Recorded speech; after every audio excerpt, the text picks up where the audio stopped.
Hello! I'm Professor Von Schmohawk, and welcome to YU. In the previous lecture, we examined an application for systems of linear equations with 4 or more variables that involve the calculation of traffic flow through a network of streets. In this lecture, we will examine another type of application that can be solved using systems of linear equations with 4 or more variables called curve fitting, which is the process of finding a mathematical function whose graph fits a given set of data points. Given a group of points, we will try to find a curve whose graph passes through those points.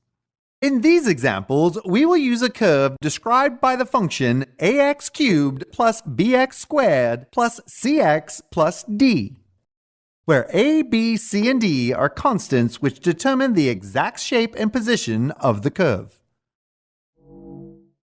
An equation of this form is called a cubic or third-degree polynomial equation, since the highest power to which x is raised is 3. In the real world, an equation like this might describe some sort of physical system.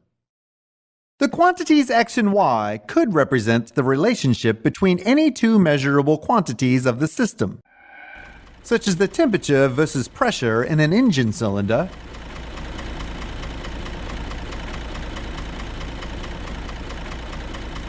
or the number of gazelles in a wildlife preserve versus the number of lions,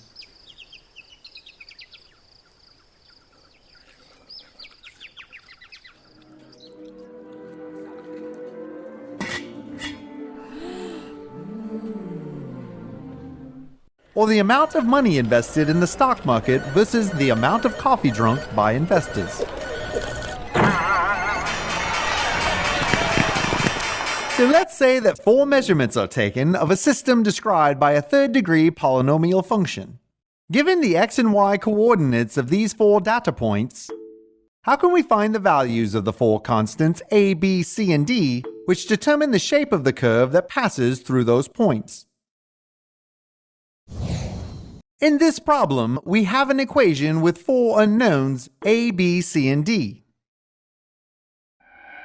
We also have 4 different sets of values for x and y which we know satisfy that equation.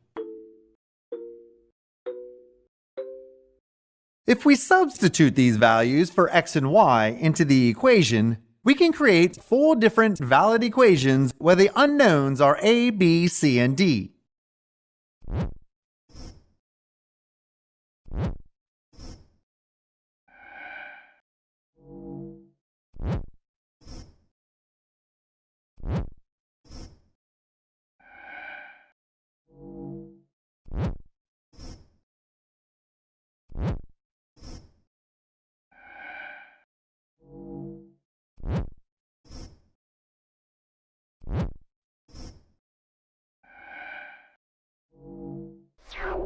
We then rearrange and simplify the equations so that they are in better form to solve the system using Gauss-Jordan elimination.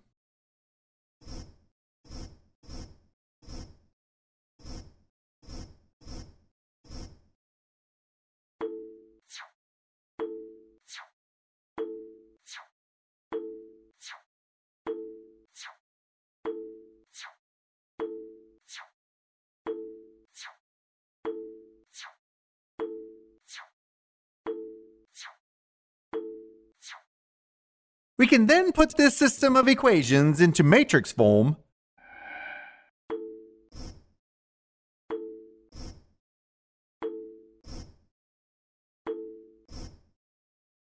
and reduce the matrix using Gauss-Jordan elimination. We start by changing the first row's leading entry to a positive 1. We will do this using a swap operation to exchange rows 1 and 2. We then change the entry below that to a 0, using a pivot to add 1 times row 1 to row 2.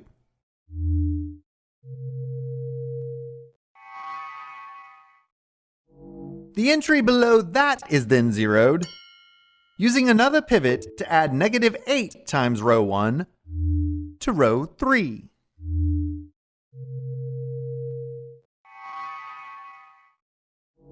And we zero the entry below that, using a pivot to add negative 27 times row 1 to row 4.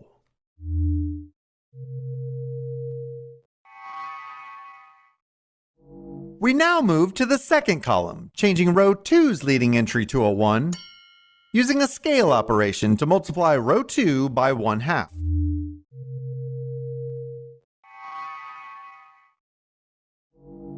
We then change the entry below that to a 0, using a pivot to add 4 times row 2 to row 3.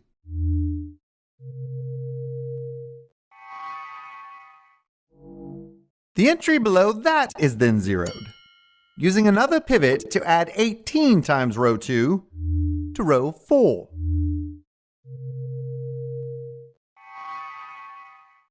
Now we move to the third column, changing row 3's leading entry to a 1, using a scale operation to multiply row 3 by negative 1/6.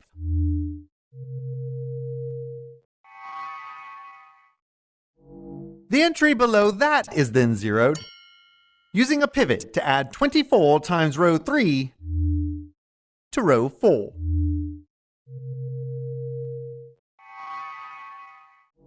Moving to the fourth column, we change row 4's leading entry to a 1, using a scale operation to multiply row 4 by 1/4.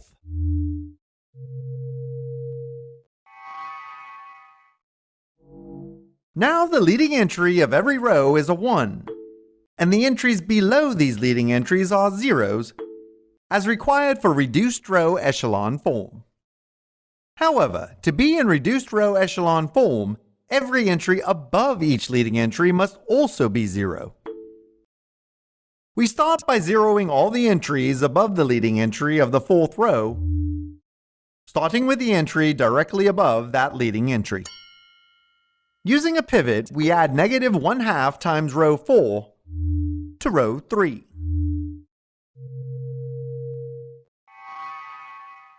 Next, we zero the entry above that, using a pivot to add negative 1 times row 4 to row 2.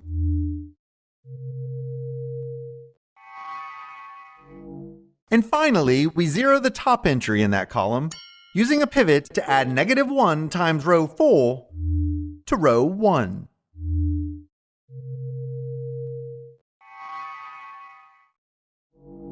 Since all entries above the fourth row's leading entry are now 0, we move to the leading entry of the third row and zero the only non-zero entry above it. Once again, we use a pivot, adding negative 1 times row 3 to row 1.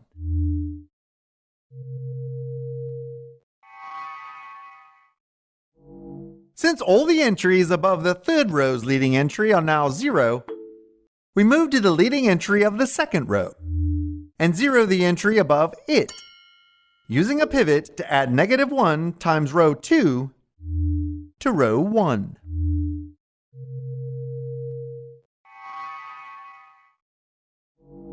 The matrix is now in reduced row echelon form. As we saw in the chapter on parametric equations with Gauss-Jordan elimination, since every column to the left of the vertical line contains a leading entry, and is therefore a pivot column, the system has a single unique solution.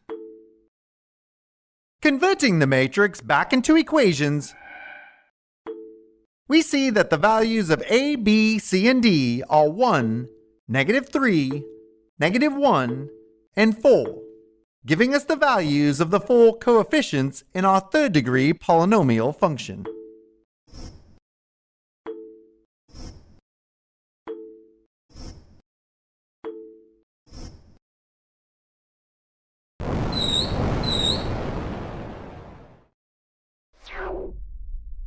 Knowing these coefficient values, we can now graph the function, either by plugging in various values for x and calculating the corresponding y values, or by using a graphing calculator. Since these coefficient values were the single unique solution for the system, we know that this is the only third-degree polynomial function that passes through these 4 points. But we have seen that sometimes systems of equations can be inconsistent, having no solutions. To see how this can happen, let's take the same 4 points as before and move one point so that it is positioned directly under one of the other points. Now we have a configuration where 2 of the points have the same x-coordinate. To solve for a, b, c, and d, we once again substitute the values of x and y from each of the 4 points into our equation, giving us a system of 4 equations in 4 unknowns.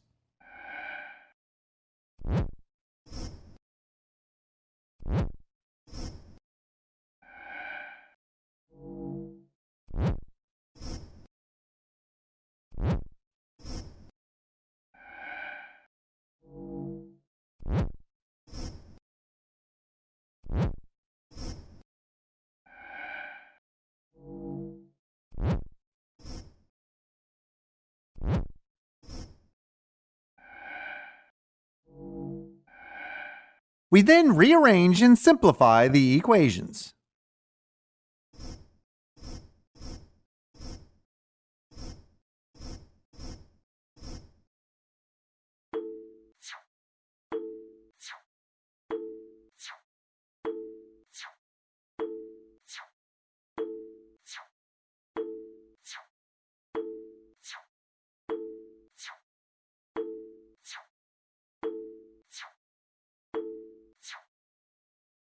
This system of equations can now be put into matrix form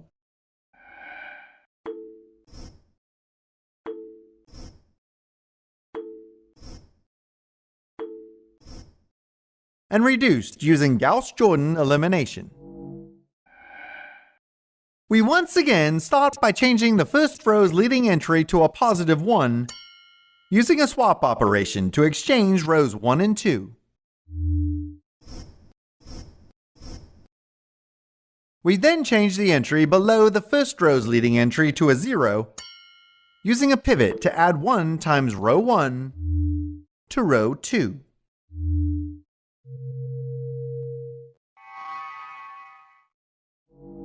The entry below that is then zeroed, using another pivot to add negative 1 times row 1 to row 3.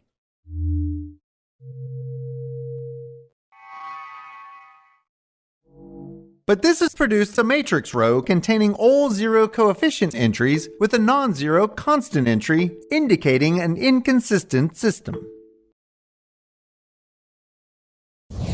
Since inconsistent systems have no solutions, this tells us that there are no values for the coefficients of this function that are consistent with these 4 data points.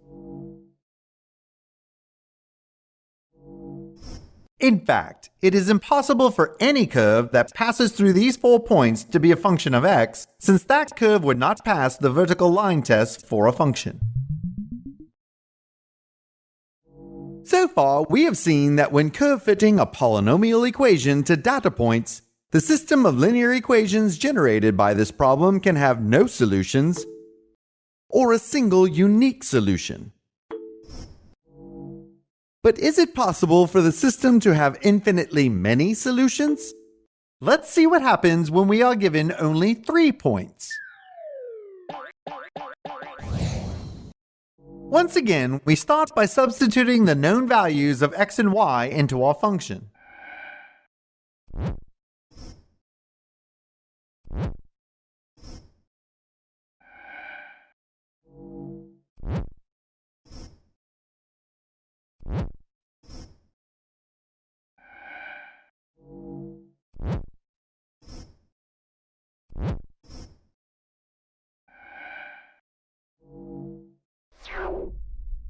This gives us a system of 3 equations in 4 unknowns, a, b, c, and d.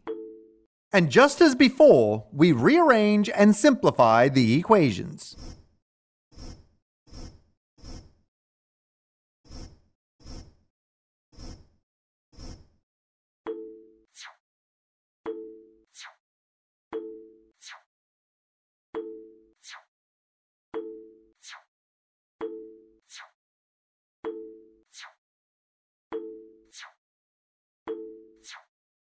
We now write the system of equations in matrix form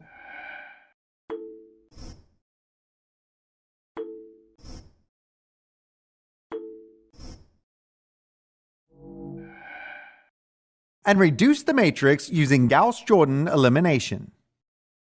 We start by changing the first row's leading entry to a positive 1, using a swap operation to exchange rows 1 and 2.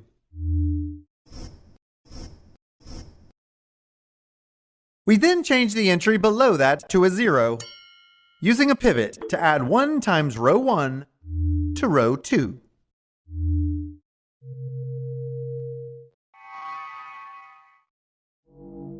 The entry below that is then zeroed, using another pivot to add negative 8 times row 1 to row 3.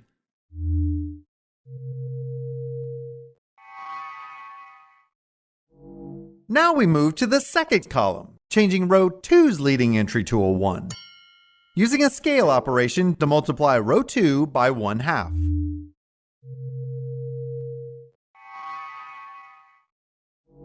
We then change the entry below that to a 0, using a pivot to add 4 times row 2 to row 3.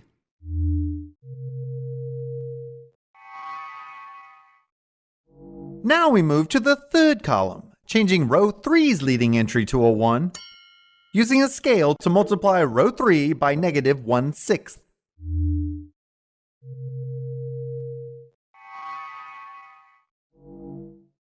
Now the leading entry of every row is a 1, and the entries below those leading entries are zeros.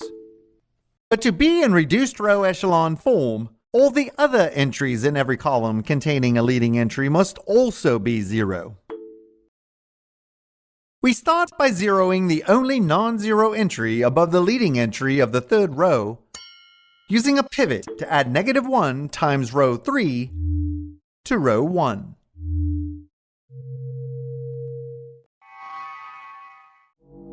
We then zero the entry above the second row's leading entry, using a pivot to add negative 1 times row 2 to row 1.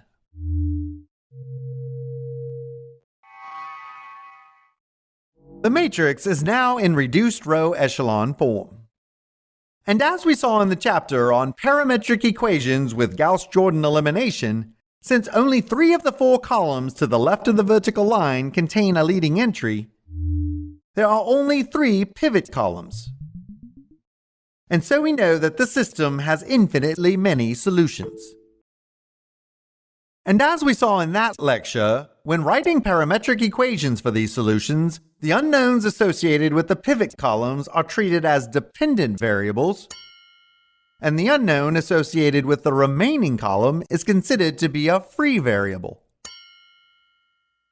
To create the parametric description of the solution set, we first convert the matrix rows into equations,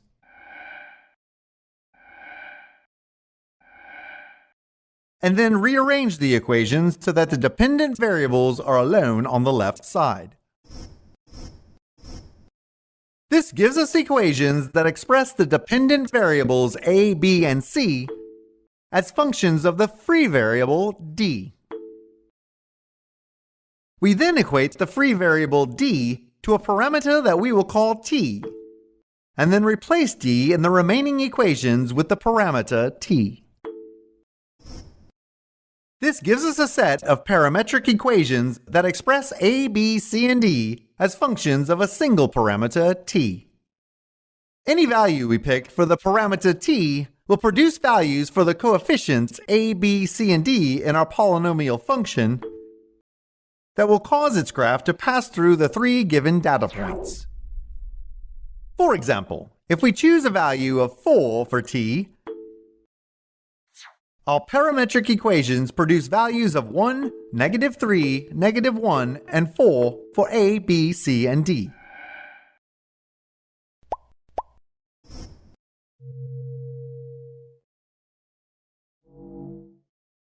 Or if we choose a value of 2 for t, our parametric equations produce values of 0, -1, 0, and 2.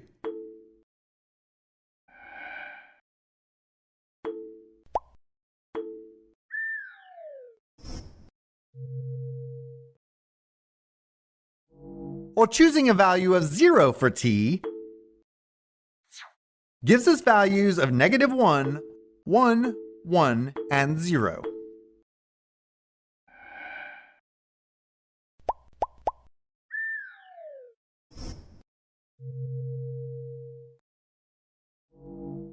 Although these three functions and graphs are very different,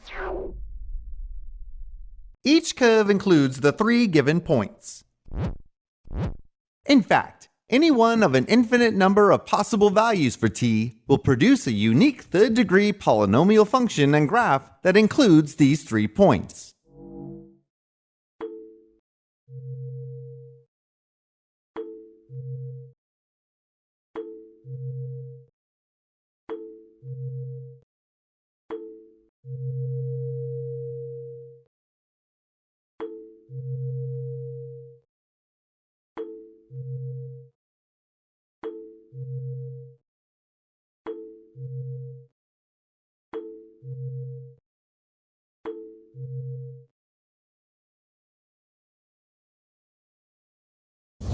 So far in these lectures, we have studied different applications of linear functions and have seen that these functions are graphically represented by straight lines or surfaces.